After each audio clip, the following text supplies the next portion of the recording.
పవన్ కళ్యాణ్ మంత్రిగానే ప్రమాణం ఎందుకు చేశారు? డిప్యూటీ సీఎం గా ఎందుకు చేయలేదు? ప్రస్తుతం ఇదే హాట్ టాపిక్. ఈ నెల 12న సీఎం చంద్రబాబుతో పాటు మంత్రులు ప్రమాణ స్వీకారం చేసిన సంగతి తెలిసిందే. అప్పటికే డిప్యూటీ సీఎం గా పవన్ పేరు ఖరారైంది. కానీ కేవలం పవన్ మంత్రిగానే ప్రమాణ స్వీకారం చేశారు. నిన్న సీఎం చంద్రబాబు మంత్రులకు శాఖలు కేటాయించారు. పవన్ కళ్యాణ్ కు పంచాయతీరాజ్, గ్రామీణాభివృద్ధి శాఖ, తాగునీటి సరఫరా, పర్యావరణ, అటవీ శాఖలను కేటాయించారు. ఈ శాఖలతో పాటు డిప్యూటీ సీఎం పదవి కూడా అప్పగించారు. అయితే ప్రమాణ స్వీకారం చేసినప్పుడు పవన్ డిప్యూటీ సీఎం గా ఎందుకు చేయలేదన్నది ఇప్పుడు ప్రశ్న.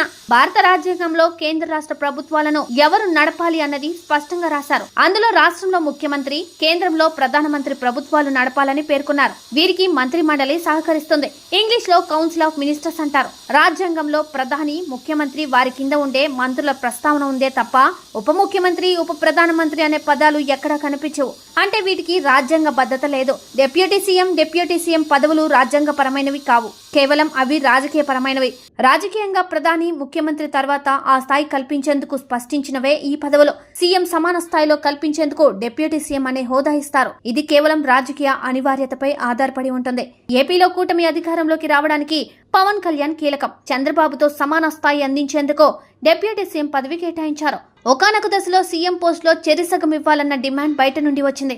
అందుకే పవన్ కళ్యాణ్ కు డిప్యూటీ సీఎం హోదా కల్పించి ప్రభుత్వంలో కీలక భాగస్వామ్యం ఇచ్చారు. కాంగ్రెస్ ప్రభుత్వాల హయాంలో హైకమాండ్ పట్టు నిలుపుకునేందుకు డిప్యూటీ సీఎం పోస్టుకు ప్రాధాన్యమిచ్చేవారు. కానీ టీడీపీ ఆవిర్భావం తర్వాత ఎన్టీఆర్ డిప్యూటీ సీఎం పోస్టును కేటాయించలేదు. చంద్రబాబు సైతం అదే పరంపరను కొనసాగించారు. తరువాత రాజశేఖర రెడ్డి సైతం కేటాయించలేదు. కానీ 2014 తర్వాత డిప్యూటీ సీఎంల హవా ప్రారంభమైంది. చంద్రబాబు ఇద్దరికి డిప్యూటీ సీఎం హోదా కల్పించారు. 2019లో అధికారంలోకి వచ్చిన జగన్ ఏకంగా 5గురికి ఛాన్స్ ఇచ్చారు. కానీ ఈసారి పవన్ కళ్యాణ్ కు ప్రత్యేక గౌరవం ఇవ్వాలన్న భావనతో ఒకే ఒక డిప్యూటీ సీఎం పోస్ట్ ను ఆయనకు కట్టబెట్టారు. కేవలం రాజకీయ గౌరవం కోసమే ఈ పదవిని సృష్టించారు. దీనికి ఎటువంటి రాజ్యాంగ బద్ధత లేదు.